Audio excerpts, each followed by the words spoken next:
Hi hello. വൈകുന്നേരം കതവും പൂട്ടി എങ്ങോട്ടാണെന്നല്ല എൻ്റെ കൂട്ടുകാർ ചോദിക്കുന്നത്. എങ്ങോട്ടും അല്ല, നമുക്കൊരു ഷോപ്പിങ്ങിന് പോകാമെന്ന് വിചാരിച്ചിറങ്ങിയതാണ്. അപ്പോൾ ഇന്ന് എൻ്റെ ബർത്ത്ഡേ അല്ലേ. ആക്ച്വലി ഇത് ഇന്നലത്തെ വീഡിയോ ആണേ. അപ്പോൾ ഇന്ന് ഞാൻ നിങ്ങൾക്ക് പോസ്റ്റ് ചെയ്യുന്നതേ ഉള്ളൂ. കാരണം വെച്ച് കഴിഞ്ഞാൽ ഇന്നലെ പിന്നെ അത് എഡിറ്റ് ചെയ്തിടാനുള്ള സമയമൊന്നും കിട്ടിയില്ല.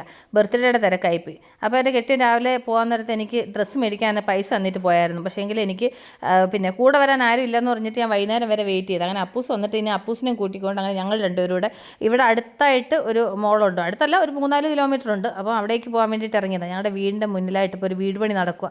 അതുകൊണ്ട് ഭയങ്കര പൊടിയാണ് മക്കളെ. കാരണം വെച്ച് കഴിഞ്ഞാൽ കൊണ്ട് ഈ വണ്ടിയെ ഒന്നും പുറത്ത് വെക്കാൻ പറ്റത്തില്ല. നമുക്ക് അങ്ങോട്ടും ഇങ്ങോട്ടും വണ്ടി എടുക്കാൻ പറ്റത്തില്ല. 2-3 ആഴ്ചയോളമായി കാറ് വെളിയിലെടുത്തിട്ട്.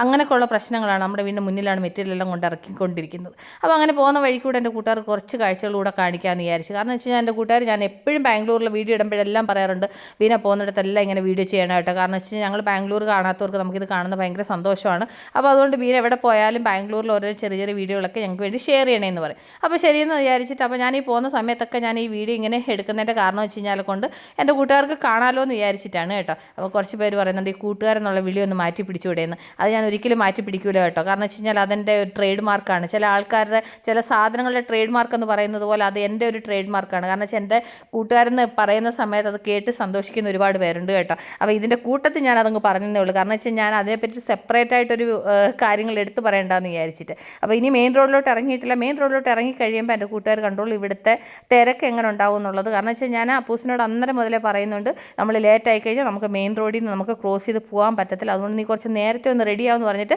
അവൻ കേട്ടതേ ഇല്ല. അത് കഴിഞ്ഞിട്ട് ഞാൻ കുറേ നേരം കിടന്ന് അലച്ചിട്ട് വഴക്ക് പറഞ്ഞ് പിന്നെയാണ് അവൻ പോയി കുളിച്ച് റെഡി ആവുകയൊക്കെ ചെയ്തത്. അങ്ങനെ അതെല്ലാം കഴിഞ്ഞ് വെച്ച് നമ്മൾ ഒരുങ്ങി ഇറങ്ങിയപ്പോഴത്തേന് ഒരു 5:30 മണി സമയം കഴിഞ്ഞു. അപ്പോഴാണെന്നുണ്ടെങ്കിൽ റോഡിൽ നല്ല ബ്ലോക്കാണ് കേട്ടോ. എൻ്റെ കൂട്ടുകാർ കണ്ടു നോക്കും. ഞാനിപ്പോൾ ഇപ്പുറത്തെ സർവീസ് റോഡിൽ കൂടാണ് ഞാൻ പോകുന്നത്. പക്ഷേ എങ്കിൽ ആ മെയിൻ റോഡിൽ വണ്ടികൾ എത്ര കിലോമീറ്റർ ദൂരത്തിലാണ് നിർത്തിയിട്ടേക്കുന്നതെന്ന് എൻ്റെ കൂട്ടുകാർ കാണുന്നുണ്ടോ. ഈ വണ്ടികളൊന്ന് മൂവ് ആവണമെന്നുണ്ടെങ്കിൽ എത്ര സമയം പിടിക്കുമെന്ന് അറിയാമോ. ഞാൻ അതിൻ്റെ സൈഡിൽ കൂടെ ഞാനാണെന്നുണ്ടെങ്കിൽ ആ സർവീസ് റോഡിൻ്റെ സൈഡിൽ കൂടെ 2 വീലർ ആയതുകൊണ്ട് നമുക്ക് പിന്നെ ഇങ്ങനെ ഒന്ന് സൈഡിൽ കൂടെ ഒതുങ്ങി അങ്ങ് പോകാൻ പറ്റും. പക്ഷേ 4 വീലർ വല്ല ആണെന്നുണ്ടെങ്കിൽ നമുക്ക് ഇങ്ങനത്തെ ഈ ട്രാഫിക്കിലൊക്കെ ഭയങ്കര ബുദ്ധിമുട്ടാണ്. അതുകൊണ്ടാണ് ഞാൻ അവനോട് കുറച്ച് നേരത്തെ ഇറങ്ങുമെന്ന് പറഞ്ഞിട്ട് അവൻ കേട്ടേയില്ല. ഇനി അത് കഴിഞ്ഞിട്ട് ഇവിടുത്തെ സിഗ്നലിൽ കുറേ നേരം കിടക്കേണ്ടി വന്നു. അത് കഴിഞ്ഞിട്ട് ഞാൻ ഈ പോകുന്നതെന്ന് പറയുന്നത് യശ്വന്ത്പൂർ റൂട്ടാണ് കേട്ടോ. ഇതിപ്പോൾ ഞാനാണെന്നുണ്ടെങ്കിൽ ഇപ്പോൾ നിങ്ങളെ കാണിച്ചത് CMD എന്ന് പറയുന്ന സ്ഥലത്താണ് അത്രയും ട്രാഫിക്ക് കണ്ടത്. അത് കഴിഞ്ഞിട്ട് പിന്നെ ആ ഗുരുണ്ടപ്പാളയം എന്ന് പറയുന്ന ആ സിഗ്നലിൽ കുറേ നേരം നിൽക്കേണ്ടി വന്നു. അതെല്ലാം കഴിഞ്ഞ് വെച്ച് അങ്ങനെ ഞങ്ങൾ ഇവിടെ കുറച്ച് ദൂരമൊക്കെ ഞാൻ എൻ്റെ കൂട്ടുകാർക്ക് വീഡിയോ ഷെയർ ചെയ്തിട്ടുണ്ട്. അങ്ങനെ എന്തായാലും ഞങ്ങളിവിടെ റീച്ചായി. ഇനിയിപ്പോൾ ഇവിടെ വണ്ടി ഒന്ന് സൈഡിൽ ഒതുക്കി ഒന്ന് പാർക്ക് ചെയ്ത് വെച്ചിട്ട് ഇനിയിപ്പോൾ നമുക്ക് അകത്തോട്ട് പോകണം. അപ്പോൾ ഇതിൻ്റെ സൈഡിൽ കൂടെയുള്ള ചെറിയ ഷോപ്പിംഗ് മാളുകളും കടകളും ഒക്കെ നിങ്ങളെ ഒന്ന് കാണിച്ചെന്നേ ഉള്ളൂ കേട്ടോ. അങ്ങനെ എന്തായാലും ഞങ്ങളിവിടെ എത്തി. ഇനി ഇവിടെ വണ്ടി പാർക്ക് ചെയ്ത് വെച്ചിട്ട് അകത്തേക്ക് പോകണം. പക്ഷേങ്കിൽ ഞങ്ങളിവിടെ വന്നുകൊണ്ടിരിക്കുന്ന ആ സമയമായപ്പോഴത്തേന് പിന്നെ എൻ്റെ കെട്ടിയോനാണെന്നുണ്ടെങ്കിൽ ഫോൺ ചെയ്ത് വീട്ടിലെത്തിയെന്നും പറഞ്ഞിട്ട്, അതുകൊണ്ട് ചടപടേന്ന് പറഞ്ഞിട്ട് അകത്തോട്ട് പോയിട്ട് പെട്ടെന്ന് എന്തെങ്കിലും പർച്ചേസ് ചെയ്തിട്ട് ഞങ്ങൾക്ക് തിരിച്ച് പെട്ടെന്ന് പോകണം. ഞാൻ അപ്പൂസിനോട് പറയുമായിരുന്നു, നീ അന്നേരേ നേരത്തെ ഇറങ്ങിയിരുന്നെങ്കിൽ നമുക്ക് കുറച്ചുകൂടി നേരത്തെ തിരിച്ച് പൊക്കൂടായിരുന്നോ എന്ന് പറഞ്ഞു. അപ്പോൾ അവൻ പറഞ്ഞു, അമ്മ ഇനി കഴിഞ്ഞു പോയ കാര്യത്തെപ്പറ്റി പറഞ്ഞിട്ട് ഒരു കാര്യമില്ല, സംഭവിച്ചത് എന്തായാലും കുഴപ്പമില്ല, പപ്പ ഇച്ചിരി നേരം അവിടെ വെയിറ്റ് ചെയ്തിട്ട് നമുക്ക് എളുപ്പം ഇവിടുന്ന് പർച്ചേസ് ചെയ്തിട്ട് പോകാമെന്ന് പറഞ്ഞു. അങ്ങനെ ശരിയെന്ന് പറഞ്ഞിട്ട് ഞാൻ ഇവിടെ അകത്ത് കയറി കുറച്ച് ഡ്രസ്സുകളൊക്കെ നോക്കി. നല്ല ഓഫറുകളൊക്കെ ഉണ്ട്. പക്ഷേങ്കിൽ എനിക്ക് എല്ലാ ഡ്രസ്സുകളൊന്നും ഓരോന്നോരോന്നെടുത്ത് നോക്കാനുള്ള സമയം കിട്ടുന്നില്ല. കാരണം എനിക്കിപ്പോൾ വേണ്ടുന്ന ഞാനൊരു 2 ഡ്രസ്സ് മേടിക്കാമെന്ന് വിചാരിച്ചിട്ടാണ് പ്ലാൻ ചെയ്ത് വന്നത്.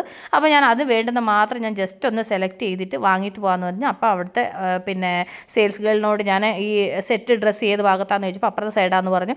അങ്ങനെ ഞാൻ അവിടെ നിന്നാണെന്നുണ്ടെങ്കിൽ ഇപ്പുറത്തെ സൈഡിലേക്ക് വന്നിട്ട് എന്നാൽ ശരി, എനിക്ക് പെട്ടെന്ന് കണ്ടപ്പോൾ ഇഷ്ടപ്പെട്ട 2 ഡ്രസ്സാണ് ഞാൻ എടുക്കുന്നത് കേട്ടോ. അപ്പോൾ ഇതൊരെണ്ണം എനിക്ക് മേളിൽ നിന്ന് ഇങ്ങനെ കണ്ടപ്പോൾ എനിക്ക് ഭയങ്കരമായിട്ട് ഇഷ്ടപ്പെട്ടു. അപ്പോൾ ഞാൻ ആ ഒരു പിങ്ക് ഒരെണ്ണം എടുത്തു. അത് കഴിഞ്ഞിട്ട് ഇപ്പുറത്തായിട്ട് വേറൊരു ഷോളും എല്ലാം കൂടെ ചേർന്നിട്ടുള്ള വേറൊരു സെറ്റ് ഒരു ഡ്രസ്സ് ഉണ്ടായിരുന്നു. അപ്പോൾ അതും കൂടെ നോക്കിയപ്പോൾ അതും ഇഷ്ടപ്പെട്ടു. അങ്ങനെ പെട്ടെന്ന് 2 എടുത്ത് ഞാൻ സെലക്ട് ചെയ്തിട്ട് എന്നാൽ ശരി, ഇത് 2 കൂടെ എടുത്തിട്ടാണെന്നുണ്ടെങ്കിൽ ഒന്ന് ട്രയൽ റൂമിൽ പോയിട്ട് ഒന്ന് ട്രയൽ ചെയ്ത് നോക്കാം, ഒന്ന് സൈസൊക്കെ ഒന്ന് കറക്റ്റ് ആണെന്നോ എന്നൊന്ന് നോക്കിയിട്ട് ശരി വാങ്ങിയിട്ട് പോകാമെന്ന് വിചാരിച്ചു. അങ്ങനെ നോക്കുന്ന സമയത്ത് കുറച്ച് പാൻറ്റും അതും ഇതൊക്കെ നല്ല ഓഫറുണ്ട് കേട്ടോ. അത് വന്നിട്ട് ഈ വൈഷ്ണവി, എന്താ എൻ്റെ പേര്, ഫുൾ പേര് കിട്ടുന്നില്ല, വൈഷ്ണവിയിലാണ് കേട്ടോ. അത് കഴിഞ്ഞിട്ട് ഞാൻ ഇട്ടിട്ടാണ് 2 ഡ്രസ്സ് നോക്കിയപ്പോൾ എനിക്ക് 2 ശരിയായി. അപ്പോൾ ഞാൻ 2 എനിക്ക് കറക്റ്റ് ഫിറ്റിങ്സ് ആണ്. അപ്പോൾ സൈസൊക്കെ ഒന്ന് ചെറുതായിട്ടുണ്ട് കേട്ടോ. നേരത്തെ എക്സലിൽ നിന്ന് ഞാൻ L സൈസിലേക്ക് എത്തിയിട്ടുണ്ട്. അപ്പോൾ അത് 2 L സൈസ് ഡ്രസ്സ് എടുത്തു. അപ്പോൾ ഞാൻ അത് കഴിഞ്ഞ ബില്ലിങ്ങിന് വേണ്ടിയിട്ട് ഇവിടെ വെയിറ്റ് ചെയ്യണം. എന്തായാലും ബില്ലിങ്ങിൻ്റെ അവിടെയൊക്കെ കാലിയായിട്ടുണ്ട്. അധികം തിരക്കൊന്നും ഇല്ലായിരുന്നു കേട്ടോ. അതുകൊണ്ട് എനിക്ക് എന്തായാലും സാധനം വേഗം ബില്ലിംഗ് ഒക്കെ അടിച്ച് കിട്ടി. പക്ഷേങ്കിൽ അതിനകത്താണെന്നുണ്ടെങ്കിൽ ആ ഡ്രസ്സിനകത്ത് എന്തോ ഒരു ബട്ടൺ സംഭവമൊക്കെ ഉണ്ടല്ലോ, അതൊക്കെ അവർ ഇവിടെ എടുത്തെങ്കിലേ പറ്റത്തുള്ളൂ. അല്ല നമ്മൾ അതങ്ങനെ ഒരു പക്ഷേ ബൈ മിസ്റ്റേക്കായിട്ട് നമ്മുടെ വീട്ടിൽ കൊണ്ട് ചെന്നിട്ടുണ്ടെന്നുണ്ടെങ്കിൽ നമുക്കത് ഊരാൻ പറ്റത്തില്ല.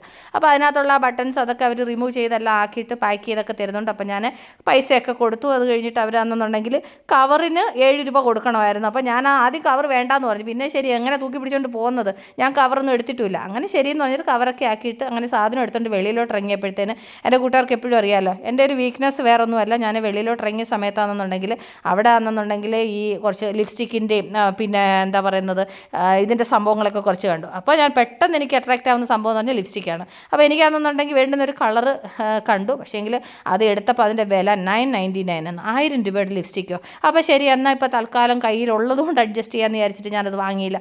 വാങ്ങാതെ തിരിച്ചിട്ട് ഞാൻ പെട്ടെന്ന് ഞാൻ സ്പീഡിൽ നടക്കും കേട്ടോ. എൻ്റെ കൂട്ടുകാരൊന്നും കരുതണ്ട.